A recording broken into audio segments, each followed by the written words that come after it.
Everyone, thanks for coming.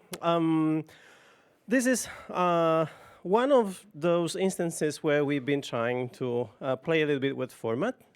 This format is called demo, as one of the few demos across the program. Demo is something that stands in between something like a conference, sharing some thoughts and ideas about some work process or some technique. So it's actually getting closer to the idea of a workshop. You will see some demos across the program. They're going to take place here in this room usually. And it's with a great pleasure that I am actually welcoming Charmaine for this session, and I'm leaving the floor to you, Charmaine. Thanks very much for being here with us. Thank you. Thank you so much. Hi, everyone. It's really nice to be here. This is the fanciest tech setup I've ever experienced, and all I have is a shitty PowerPoint. So I should say that I think they oversold my talk as a demo. I will do my best to make it as demo as possible, but I'll be talking for about 25 to 30 minutes, and then hopefully we'll be able to break up into groups and do a kind of mapping activity towards the end in half an hour. So if I'm slow, somebody should please tell me to speed up. Okay, so my name is Charmaine Chua. I am an academic. I am an assistant professor. I teach at the University of California in Santa Barbara, and I teach in a global studies department. But I'm also an organizer, and I really try to make my work and research accountable to and responsive to worker-led organizing. And that's what I'm going to try to do here. And in that vein, I've been working for the last 4 years with an independent minority union called Amazonians United, which is a group of organizers working across 100 warehouses in the U.S., but is also connected to Amazon workers in Germany. So what we'll hopefully do later is sort of bring the kind of analysis that I have, which is largely based in the US, to the German context and the kinds of case studies that we'll be doing. And I should say for the last decade, I've been really working on 2 books about the rise of just-in-time logistics. In other words, the kind of sets of processes that naturalize and normalize the proliferation of global supply chains across the earth. And a lot of that work thinks about how those supply chains came to be, what kinds of alternative political economic visions existed prior to them and existing in counter to them today, and how workers are increasingly responding to the challenges of a logistical world. So my invitation to Transmediale by the wonderful Elise Hunchuk really wanted, when we discussed what this would do, she really wanted me to be able to try to ask and pose this question, which is how can art and media technologies and knowledge production more broadly be more responsive to worker organizing? And many presentations today and across the festival have done that, so this is really just one cut into that question. But I also want to ask that first sort of more general question in specific relationship to the kind of work that I do, which is that logistics has a particular attribute in shaping the world at this kind of planetary scale. And so the kind of question that I'll focus on today is how does thinking through technologies of scale help us take on the kind of planetary scope of logistics capitalism? So I first began to ask these questions about this world-spanning industry in 2014 when I drove from my home in Minneapolis across the continental US to arrive at the port of Los Angeles, where I boarded an 8,100 TEU 20-foot equivalent unit container ship on which I sailed and worked for 2 months.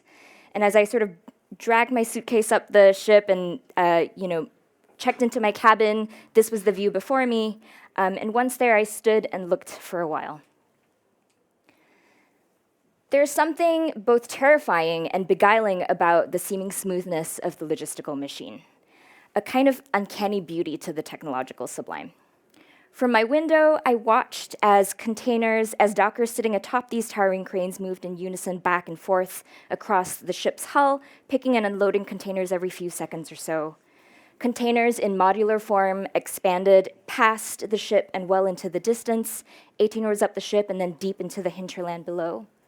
And as I was standing there in the forecastle of the ship, it struck me that logistics kind of looks like an already completed picture of itself.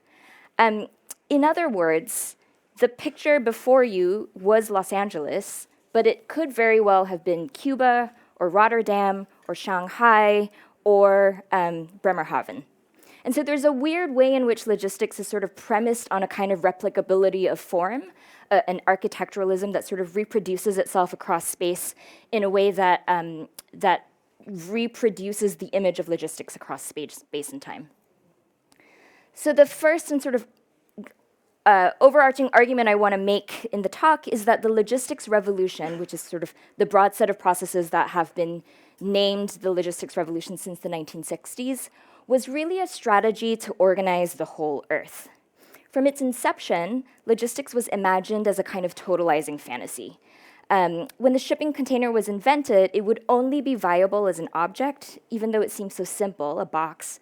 It would only be viable as an object if it could be replicated at scale across all forms. And so what that really meant is that Malcolm McLean, the inventor of the container, went to the Pentagon and said, I will show you that this form will work if you give me a massive amount of US subsidized funding to take these containers to the Vietnam War.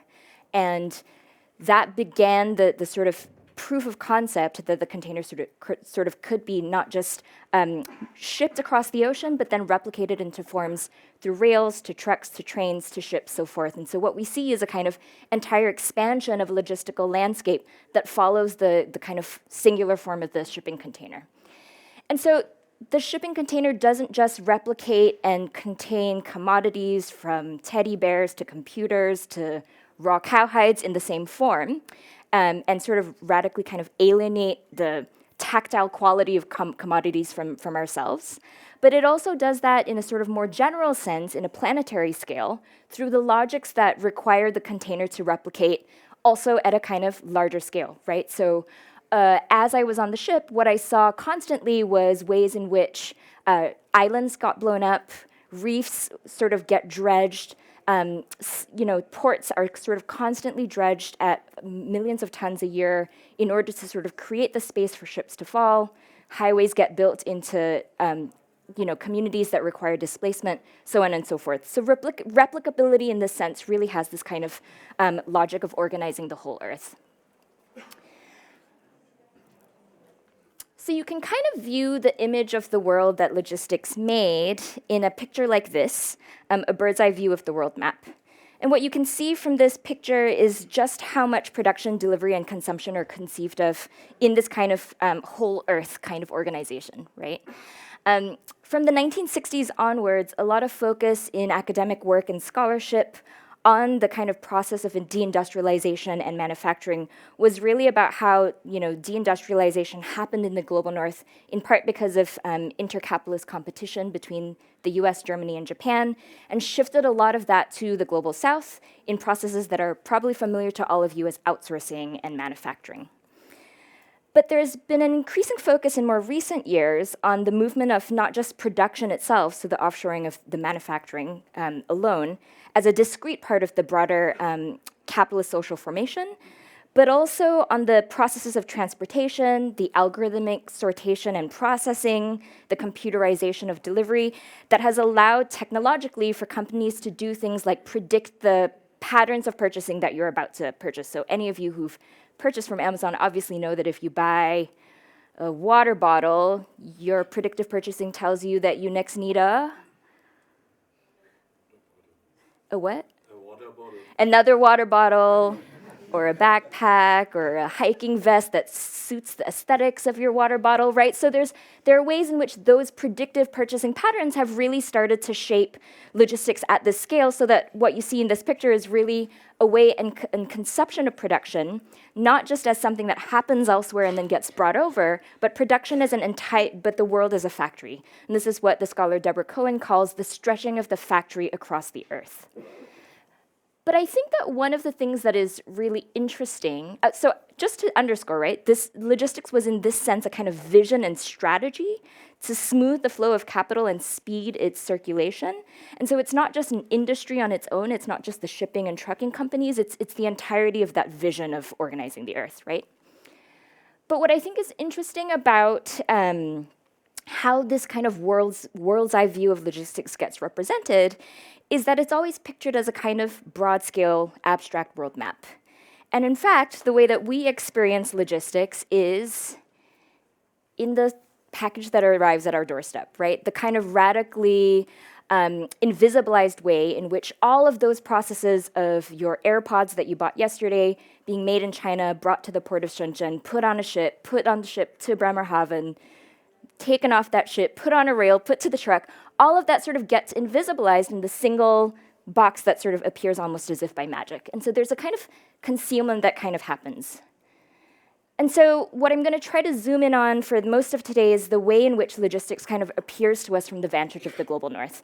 Not because the global north is only where logistics shapes things, but it is because there's a kind of intimacy with which we interact with logistics if you live in the US or Europe, which are the target sites for consumption, right?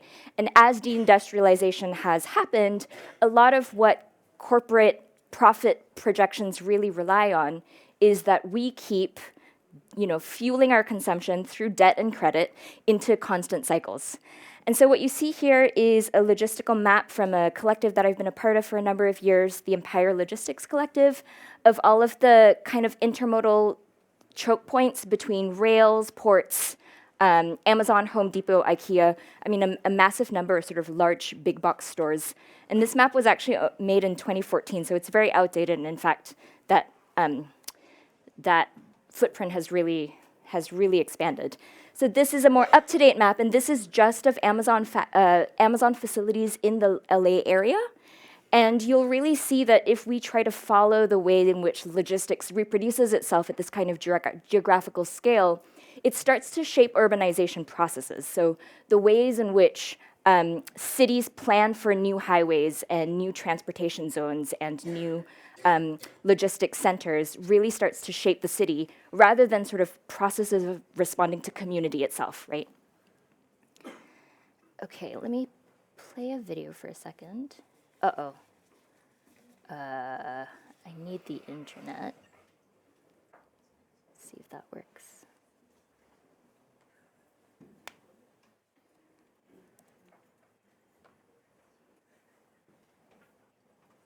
Great, okay. So I'm going to play a video of Amazon's expansion from 1997 to 2021, and I want you to notice what happens especially after 2012.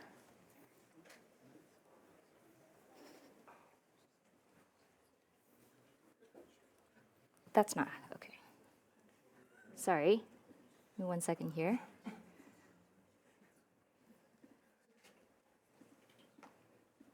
Okay, do you see this now? Am I able to cast my screen somehow? Aha, there we go. Okay, sorry for the technical snafus. Okay.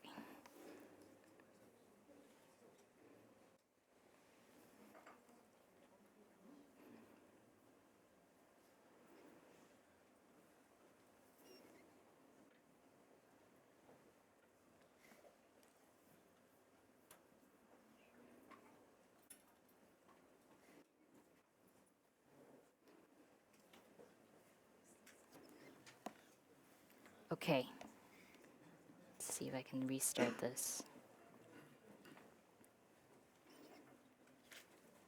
So 2012 was, anybody can guess why 2012 was the kind of rapid expansion point of Amazon?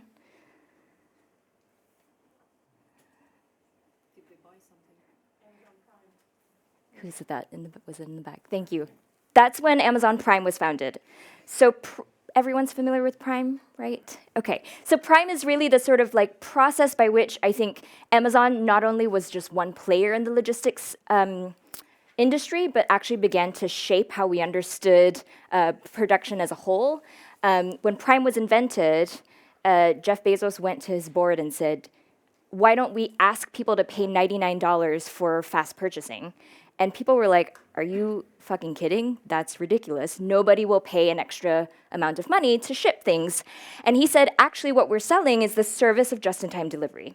And that begins the process by which Amazon starts to rapidly expand, because what it started to realize is that in order to actually be able to deliver goods at a 2-day time period, which you claim sort of will appear the thing at your doorstep, what do you need? You need a massive expansion of warehousing and retail space. And so that begins Amazon's real sort of effort to sort of escalate that trajectory of geographical expansion. And so one of the things that I think is really important to underscore about logistics and the ways in which it has shaped the world is that it's fundamentally premised on a kind of geographically expansive model. And so Bezos realized, right, if he were to lower prices, to capture markets and to exercise a kind of pricing power over large manufacturers in the global south, he would need to kind of dramatically expand not just his warehouses, but the consumer base.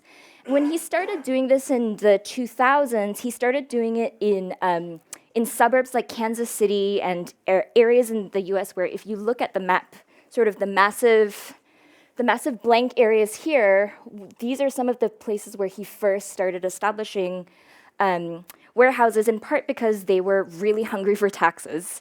And what starts to happen is that realizing that you needed a much more sort of a bigger development around city centers, you start to see clusters around major metropolitan regions. And I'll explain what each of these warehouse centers does for a while.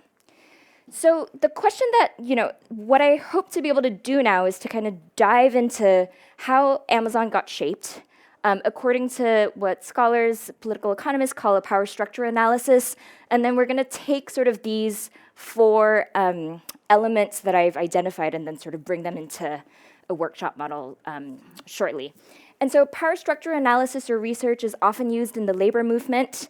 It's really an approach to the study of power that highlights the unequal distribution of resources upon which that power is invested and based.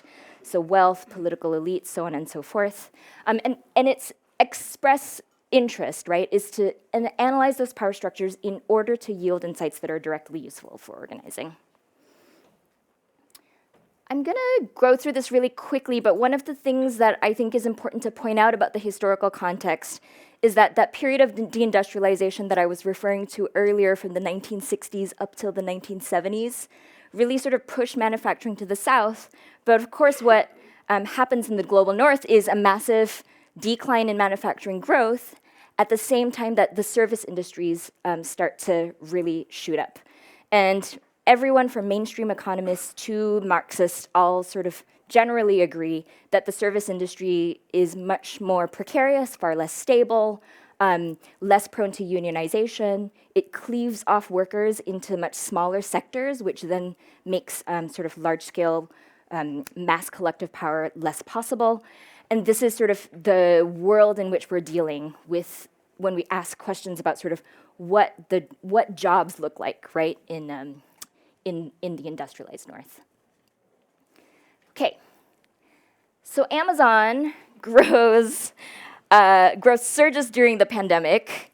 This is the start of the pandemic, and if you look here at that sort of astronomical surge, that's between the sort of time in the pandemic when everyone was at home, nobody's buying services, everybody's buying pajamas or whatever you buy when you're sitting at home feeling depressed about the world.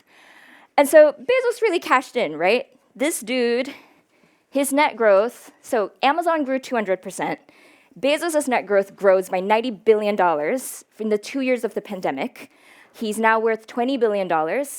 Sorry, that's too little. He's now worth $203 billion and is set to become a trillionaire by 2026. Jeff Bezos makes $2,000, $2,489 a second, or $149,000 a minute. If you put that out, there's a great app where if you sort of like click and choose to spend his money, it's actually impossible to spend all of it. Like you could buy free public education of high-speed railroad across California, and you wouldn't even like exhaust a quarter of it. Okay, so what are the sources of Jeff Bezos's economic power? How did this happen? Why does it sort of, how is he able to do all of this? So this is just a sort of like, list of the amount of square footage that he currently has. So there are currently 1,200 delivery and fulfillment centers in the US, 185 warehouses globally, and that's sort of starting to expand. He employs about 1.6 million workers, an increase of about 20% by year. And more than 70% of delivery workers, center workers, are kept as part-time employees. So this is a structure this is one of the fastest growing jobs in the US. It is also one of the most precarious jobs in the US. And it's been, as many of you probably have read, workers pee in bottles, workers are sort of worked into very quickly backbreaking health conditions. These are not jobs that are good for workers. Part of what has been puzzling to people is how is Amazon able to do this, right? How is it able to constantly triple, sometimes quadruple its square footage? In 2022, even when Amazon was starting to slow down in terms of its factory growth, it still grew by 3 times the total amount that Walmart did in its entire life. So this is voracious, right? And I think most people assume that how Bezos makes his money is really by just getting the revenues from your purchases. Does anybody want to guess how much it costs to ship you a package on average? So it doesn't matter what the product is. You could be buying a single set of nails. You could be buying a washing machine. What's the average cost of a package? Wow, that would have been better if I was able to say that. It's $8.08 a package. But if you think about sort of what that means, right? It means that even if you just bought a single pencil case, that would cost the company $8.08 per package. What this means is actually that Amazon's purchasing is highly unprofitable in the logistics center. And as of 2022, Amazon it earned a ton of revenue, but it spent $76 billion more than it gained in revenues from Amazon Logistics. So how is it able to do this? What on earth is going on if it's spending more money than it can make, right? The answer is Amazon Web Services. So Amazon Web Services is highly, highly profitable. It accounts actually, even though it's sort of 30% of Amazon's total revenue, it actually accounts for 76% of total Amazon profit. Whereas Amazon Logistics is still unprofitable in 2021. It is constantly bleeding money, and part of that is that Bezos's whole logic is a value capture of the warehouse industry to swallow up enough of the market share to be able to crowd out the rest of the competition, right? So what this means is that he's buying up all the warehouse space possible. He recently purchased shipping companies and an area next to the port of Los Angeles that because it was privately owned, can circumvent unionized labor and allow him to load and unload from his own sort of proprietary port. And all of this is really about sort of making sure, right, that from the UPS delivery drivers who are unionized to the factory workers to the warehouse workers, that all of those industries start to become less and less viable as Amazon sort of eats up more of its share. And Bezos has long told this story, and this is all open on his shareholder reports, of asking his shareholders to be patient. It's called patient capital, and he says, our strategy is not to demonstrate immediate profit. Our strategy is long-term growth, and by that he means our strategy is to organize and swallow up the entire earth in terms of our capacity to build a kind of logistics circuit, right? Okay, so that's the source of its economic power. It uses, actually this is really important. What I forgot to say is that what AWS effectively does then is that it cross-subsidizes the cost of Amazon logistics. And one thing that's really important about that is that if these were two separate entities, AWS would have to pay high amounts in taxes because of its demonstrated profit and revenue growth. But because these are two entities that are collapsible, what Amazon is able to demonstrate then is that it doesn't make very much profit at all. And so it evades a massive amount in the kind of tax bracket because of the kind of combination of these two companies, which is also why increasingly people are arguing for anti-monopoly laws that would sort of break up these two these two entities.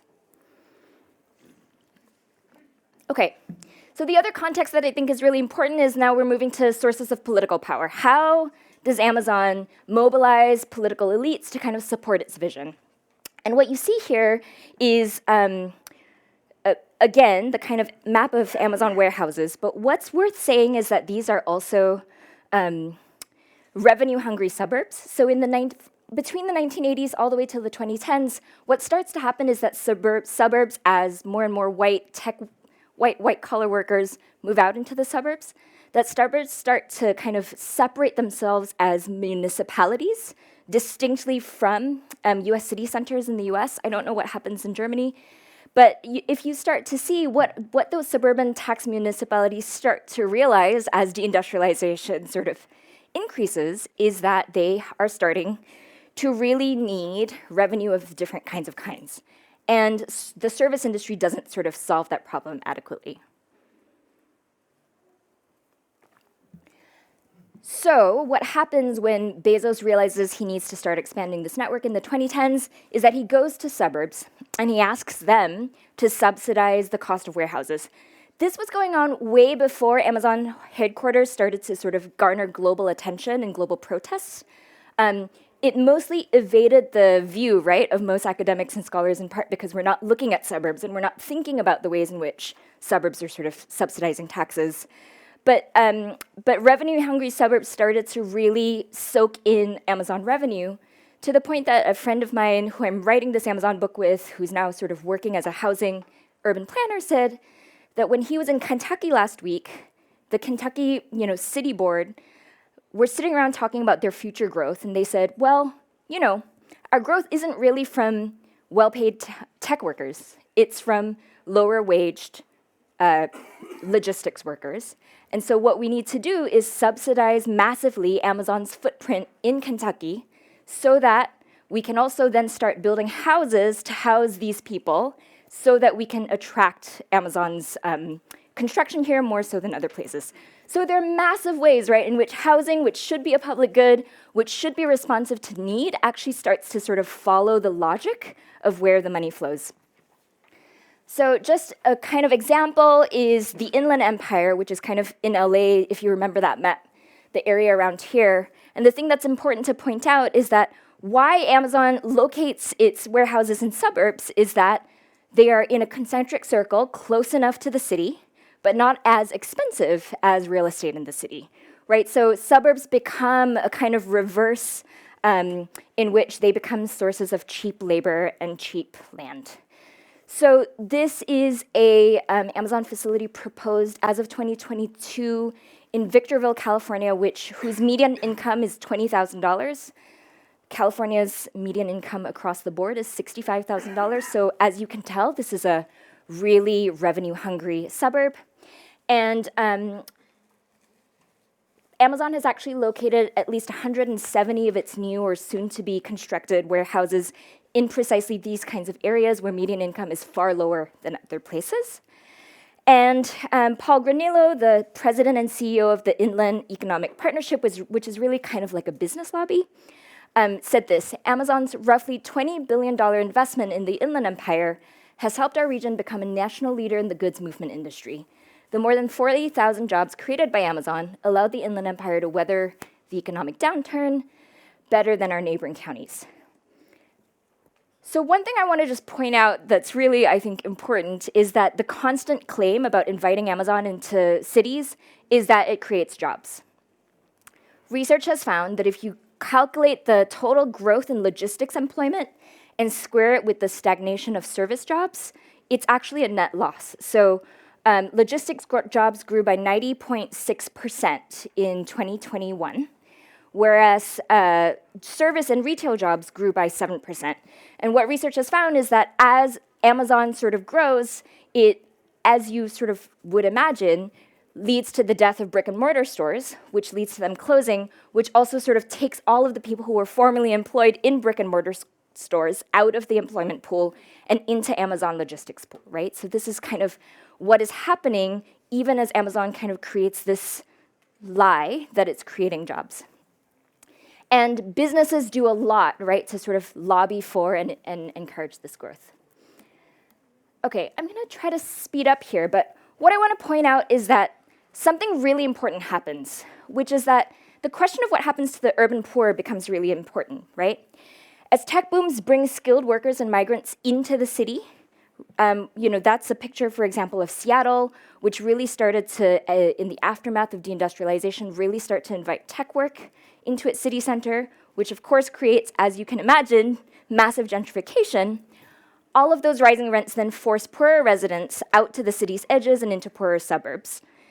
And suburbs, which used to previously be the place where white families in big skirts, sorry, not to heteronormativize the suburb, but suburbs, right, which used to be these fancy places for, like, I don't know, madmen and those people to have their fancy homes, becomes now the place out of which migrant working class people are pushed. And that's where, with smaller white populations, lower incomes, and larger shares of foreign-born working class immigrants, that's where employment logistics, those employed in logistics and manufacturing live. So Amazon targets, right, as a result of its kind of geographical expansion strategy, it targets new revenue-hungry working-class suburbs. It tries to dominate last-mile delivery by locating its delivery stations within these neighborhoods of urban poverty. The industrial working class that previously worked in cities are now pushed out. And I think it's really important to say what that necessarily means that is that Amazon's new working class is primarily Black, brown, and immigrant workers of color. So I want to return here to my earlier question, right? How does thinking through logistics help us grasp the kind of planetary scale of capitalism? What does it mean to think about the massive kind of organization of the earth that logistics kind of imagines for itself, at the same time as organizing is sort of a necessarily slow, much more intimate process, right, of actually sort of mobilizing people at a kind of much more local scale. And so I want to suggest for the rest of the talk, and as I talk through some of these strategies, that it's possible to think at scale, but to organize with intimacy and to not separate the two from each other, right? To not give over the large to capitalism while saying that all we do is the small, but to also not sort of assume that what we need is kind of logics that sort of have to respond in that same kind of way. And I'm thinking here, for example, that a lot of the debates around what we should do about logistics is to organize counter-logistics through things and imaginations like Soviet cybernetics, or by thinking about sort of capturing entire supply chains for the communist revolution, right? These are all speculative kind of imaginations that are not really winnable, right, at a kind of on-the-ground level. So what does it mean to think at scale and organize with intimacy? So really quickly, the Amazon network is separated into three kinds of different warehouses: fulfillment, sortation, and delivery stations. Fulfillment centers are Amazon's largest warehouses. They employ up to 5,000 workers sometimes. Many work in total isolation with robots sort of picking and packaging by themselves.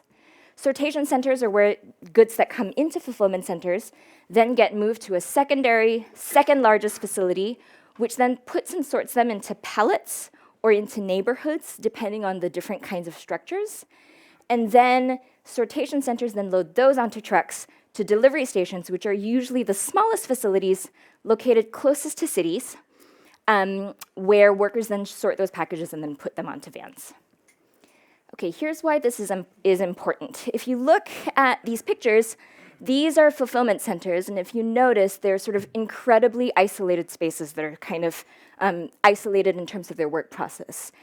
And the bottom are delivery stations where a lot of the work happens on conveyor belts, where you're pulling packages from pre-sorted things and then bringing them into different kinds of areas. And so there's a much more kind of intimate facilitation of socialization that happens in delivery stations.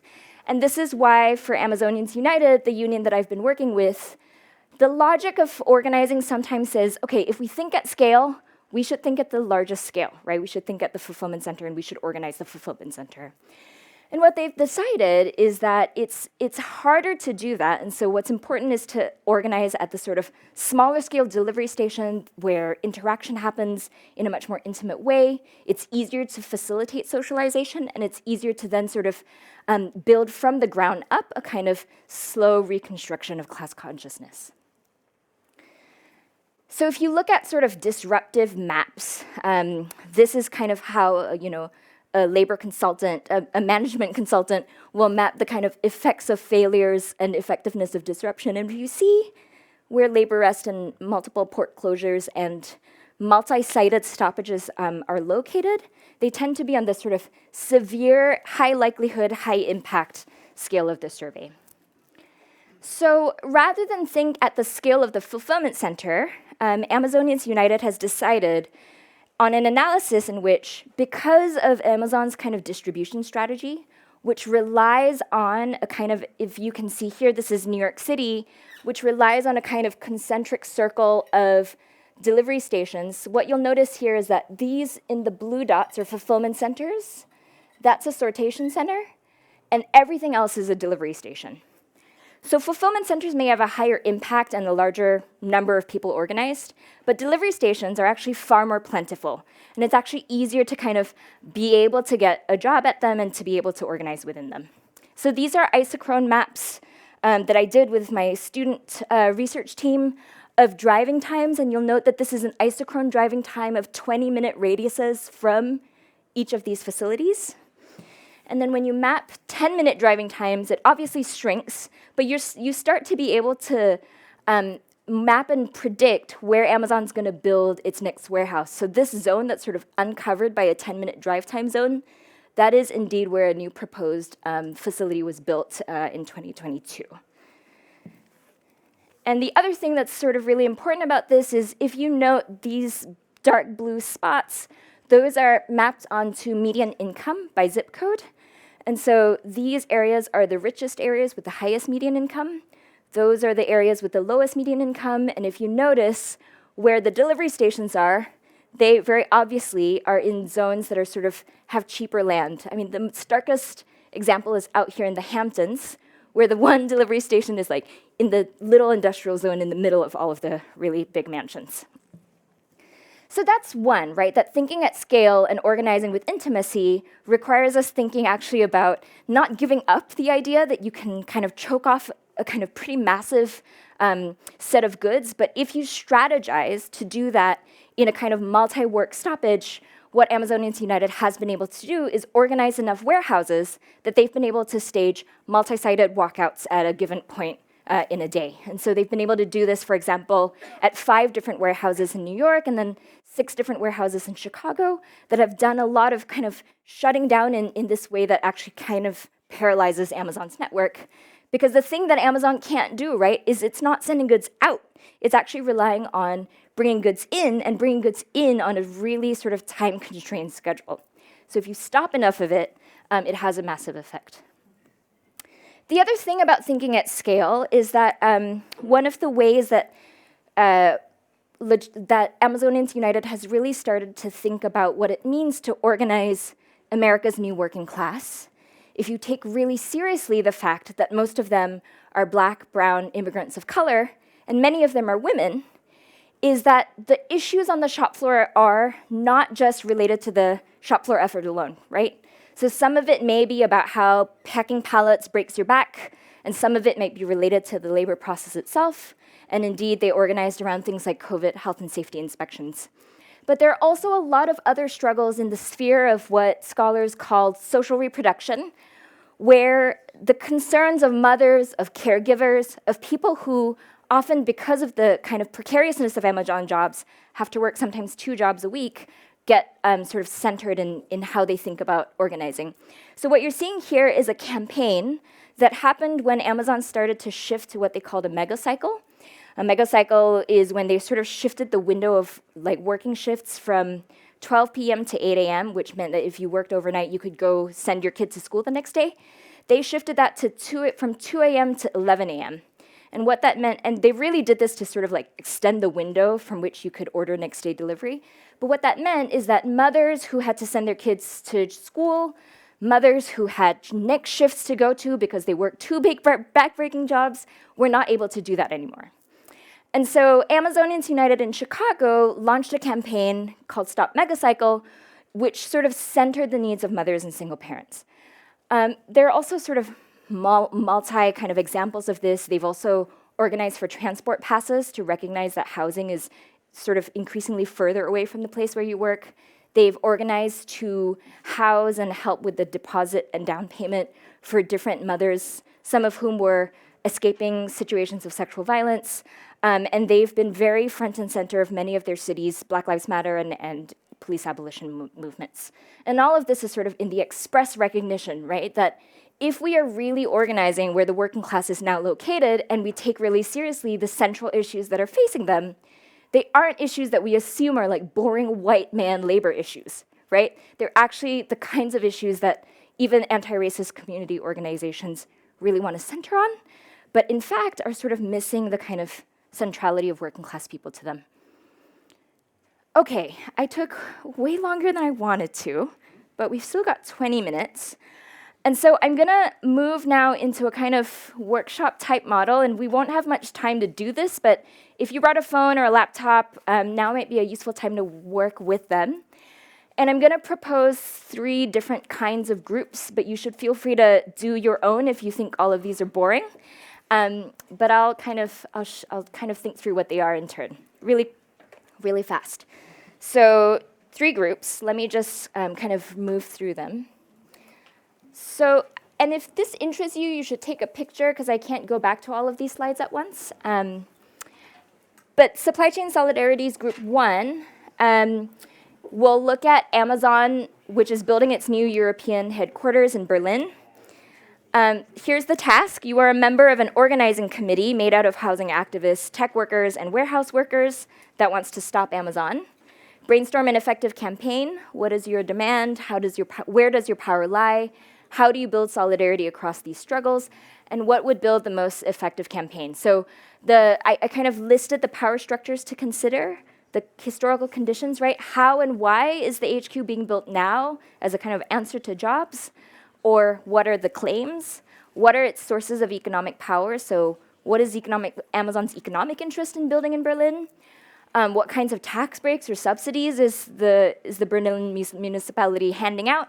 And then in the flip side, well, what are the sources of labor and community power that exist? Okay, I can come back to it. Supply Chain Solidarities Group 2, I'm not sure how many of you are sort of aware of this, so I apologize if you're already familiar.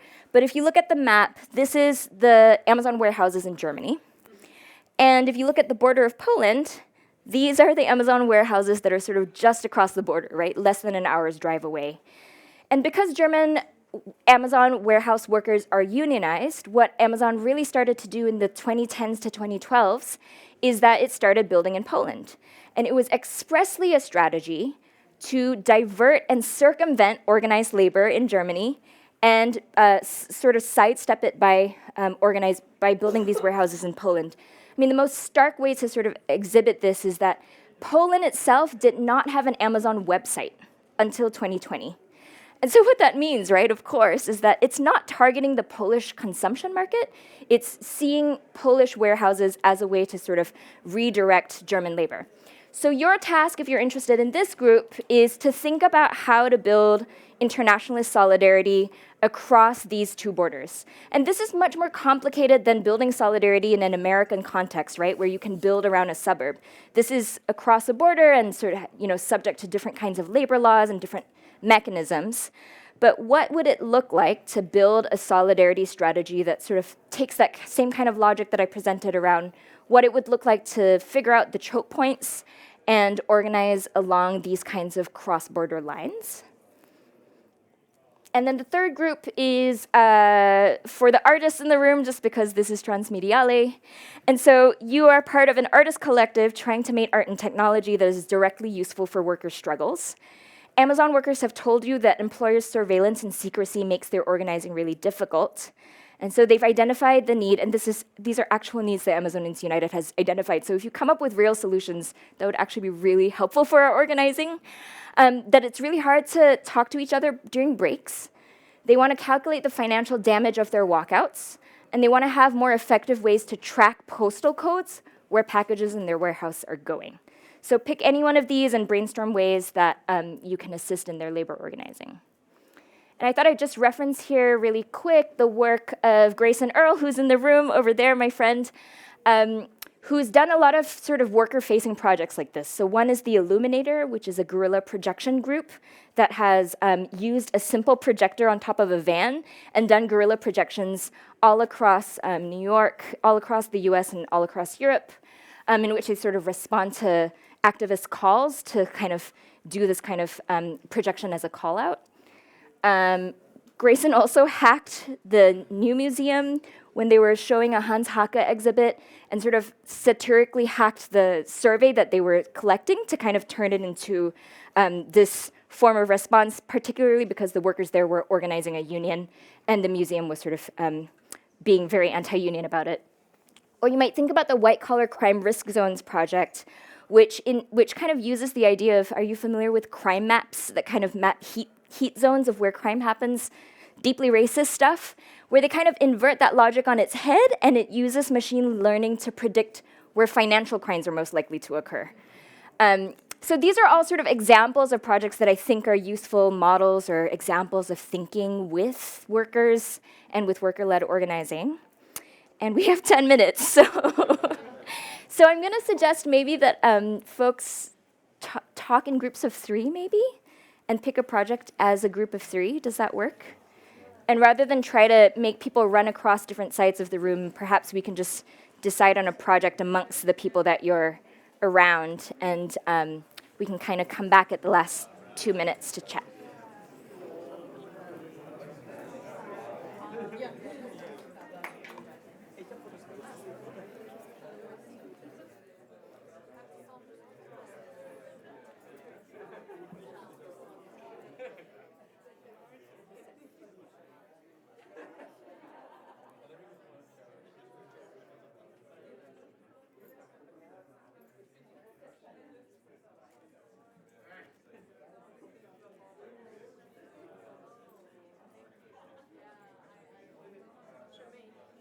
Hi. Why do the workers find it hard to socialize during breaks in the first place? Managers stop them. So Yeah. Yeah.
Sorry to cut your conversation short. The moderators have let me know, / I'm asking the moderators to tell me so that I can have an excuse to do this. It's just such a short time to actually strategize that I figured maybe what we'll do is we'll just kind of close off and folks can go off and we can talk more afterwards. But just because there hasn't actually been like a half an hour to do this together, which is really what's required, we'll just kind of like close it here, and I might take some questions in the last 10 minutes, and then I'm happy to stay afterwards. So I just want to end with some key takeaways. So all of this, right, the kind of effort that I've made to kind of map and narrate to you why logistics has expanded in this form and why it's important to think at different kinds of scales in response to organizing, is that one, thinking with supply chains help us to identify internationalist connections between workers that were not as visible as before.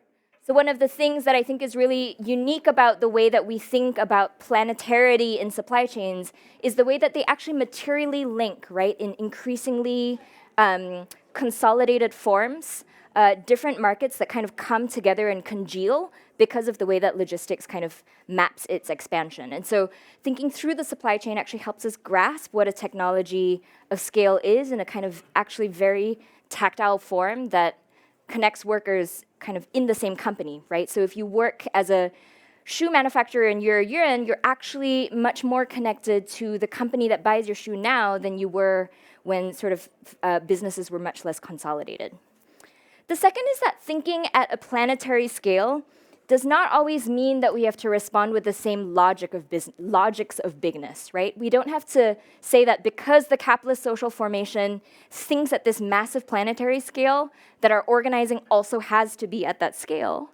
And instead, what I think I want to encourage us to do is that instead of saying we're thinking small, it's about thinking at the scale of intimacies.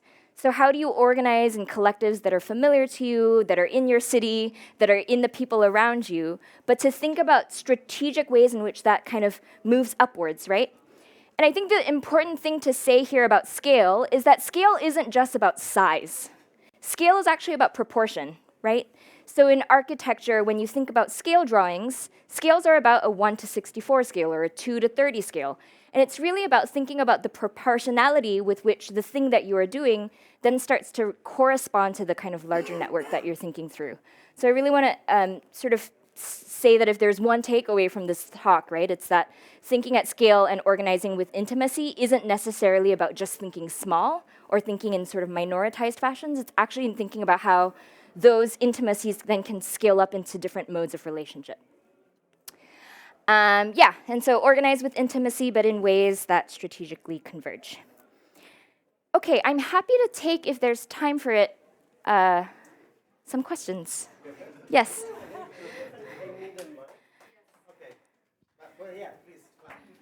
Oh, thank you.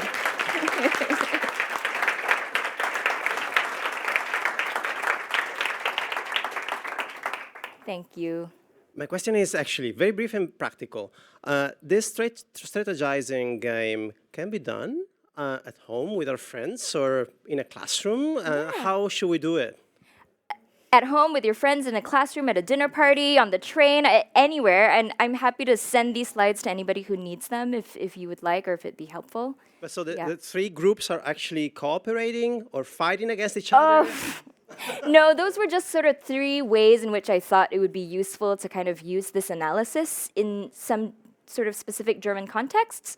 But I should say, there are groups that are already doing the work of some of these examples. So especially for that internationalist solidarities group, I didn't want to feed it, but Amazon Workers International is organizing between Germany and Poland. So a lot of the German workers have started to support unionization campaigns for the Polish workers. And then I'm less familiar with Amazon HQ, but I understand that housing activists are increasingly sort of organizing anti-gentrification around that. And that seems to be a really interesting convergence to me because, like tech workers, housing workers, and warehouse workers all have a kind of stake and interest in kind of building solidarity across these spaces. Yeah. Wait. We have a stream going on, so that's why you need to use the microphone. Thank you so much for that.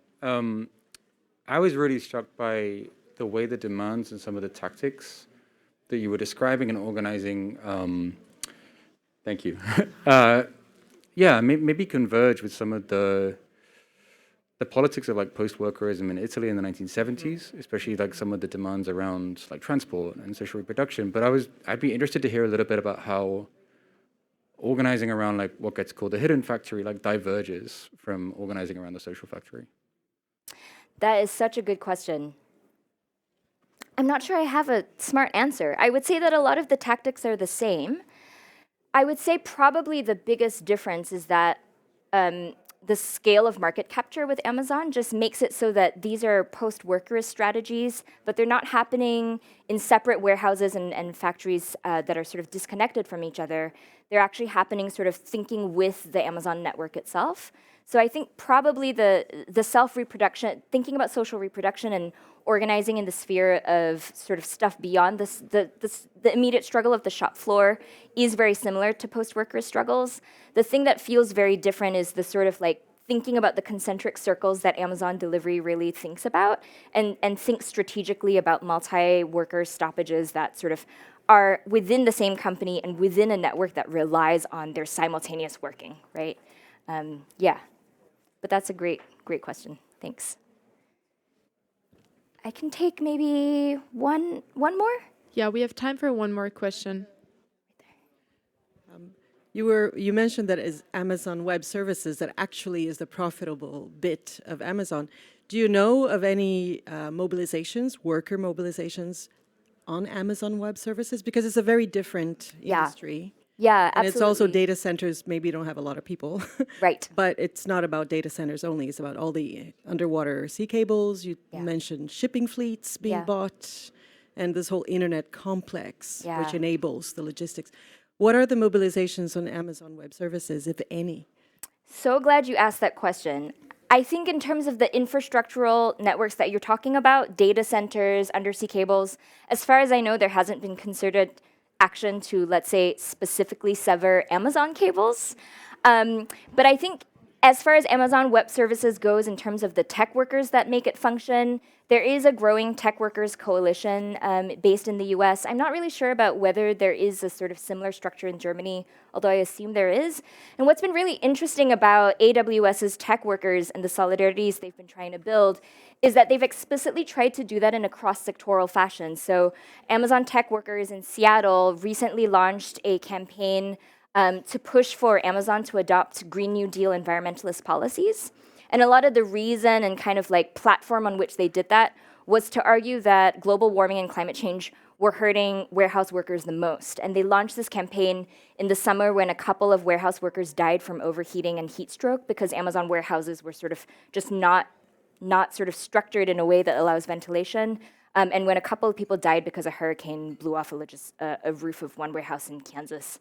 So I think in that kind of way, there's an interesting way that AWS workers have kind of refused to be thought of as a separate white-collar sector and are sort of demanding more cross-sectoral demands. Yes? Oh, just one. We have all these critical minds. You take the energy, and how do we continue? That will be the. That is a question, and I'm really sorry to be strict here, but we have such a strict timeline because we have so many amazing participants. I would really ask you to take this conversation outside. No problem. I'll just really quickly say, look up Make Amazon Pay and Amazon Workers International. Those are two international organizations that are doing organizing work. Yeah. Thank you so much, everybody. Appreciate this.